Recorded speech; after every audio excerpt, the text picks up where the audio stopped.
Welcome to the Understanding Dementia Care video series, where we'll do a deep dive into building an evidence-driven dementia care model and consider 14 different components of dementia care. I'm Dr. Eiley Hughes-Broyles, a program manager at RTI International. I conduct health services research on the quality of care and healthcare outcomes for older adults.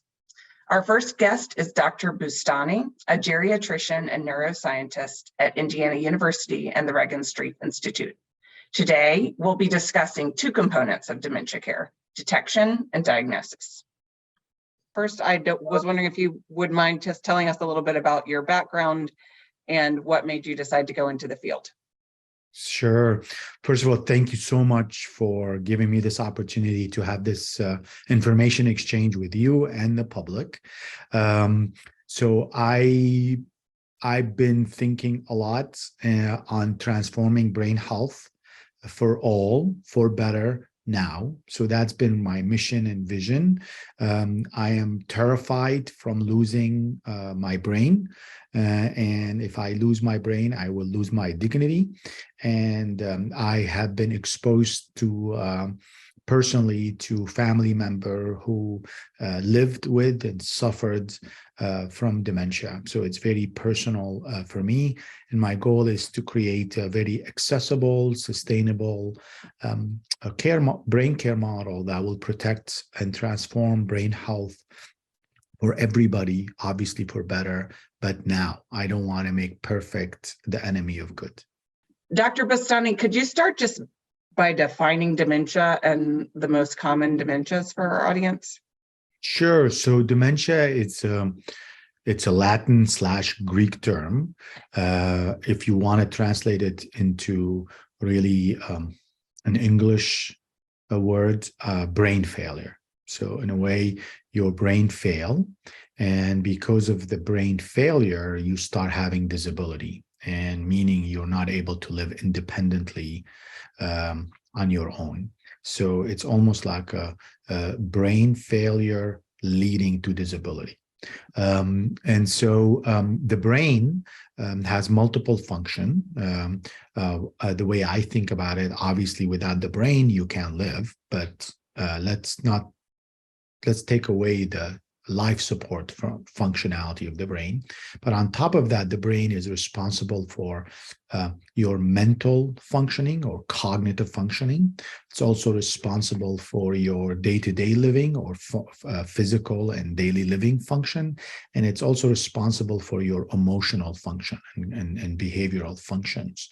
Dementia, it's lead to disability caused by all these three functions, primarily cognitive function first, but also daily living function and psychological and behavioral function. So for short, dementia is a brain failure leading to significant disability in your day-to-day living and your social function.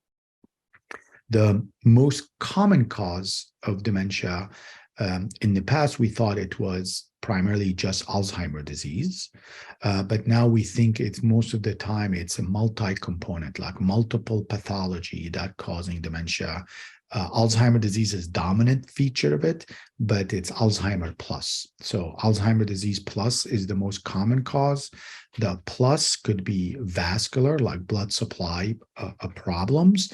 And another plus could be some of the cousins of Alzheimer's disease, some of these toxic protein that get accumulate in your brain. And by such accumulation over time, they start affecting the function of your brain cells. And over time, they end up even killing your brain cells. So that's in a nutshell, dementia within the scope of Alzheimer's disease and other related causes or pathology for dementia. Can you talk a little bit about the signs and symptoms to watch for and when a person should schedule an appointment with their doctor, or maybe their caregiver should if they're concerned? Yeah, so the red flag. So let's focus on red flag. for dementia.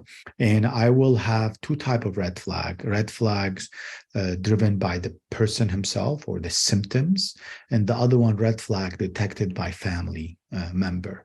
The red flag or symptoms, it's under the same category. So if you have a problem with your day-to-day memory, so if you have no problem at all, remember what happened 10 years ago, 5 years ago, 3 years ago, but you're having problems with remember what happened 10 minutes ago, a couple of hours ago, and now you're not going to remember that you had a problem with remember, right?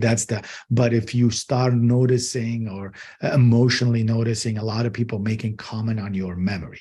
So for self-report, if you noticing emotionally, noticing you're getting upset because people are making comment on your memory. So that's a big red flag, right? That's the biggest red flag. The other big red flag for the patients, if you start noticing that people, doctors and other telling that you're not able to take your medication as recommended, you're having trouble with your medications. These are the two main symptoms that self-aware, you'd make you have self-aware. So that's the patients. Again, for dementia, not mild cognitive impairment, this is patient with dementia who unfortunately 50 to 80% of them, they don't know they have dementia, all right? And because of that, they need to figure out, how can I tell if I have dementia? The big one is if they have some kind of insight that people are making comments about their memory and they're not taking medicine. So that's the patients. The caregiver is the major opportunity, the family caregiver, for early detection of dementia or improving the recognition of dementia. And there's a bunch of red flag that the family member. So if a family member noticed right away that their loved one has memory problem, don't ever blame it to aging. Because by the time you detect it, you as a family member, it's not age related. All right. So any signs of memory problem that you detect by your loved one is a big red flag. So that's number one.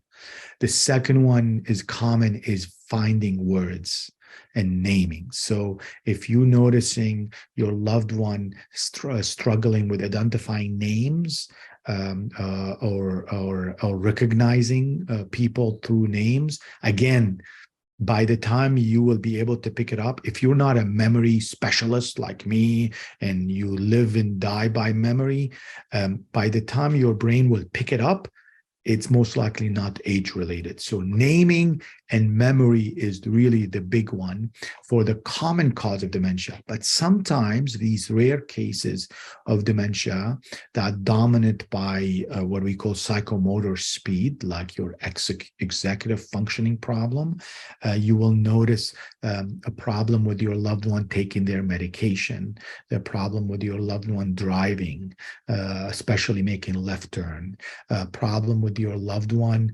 making big one, becoming a victim of financial exploitation. They are writing checks for people who they don't know. They are having what I call gambling perception, like, oh, if I just answer to this spam, I will get this big red Chevy car, you know.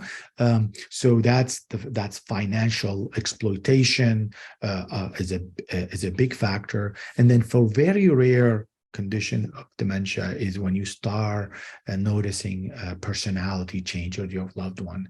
Like, doesn't matter if it's good or bad. So Malaz Bustani, I'm very extroverted. I speak while I think through speaking.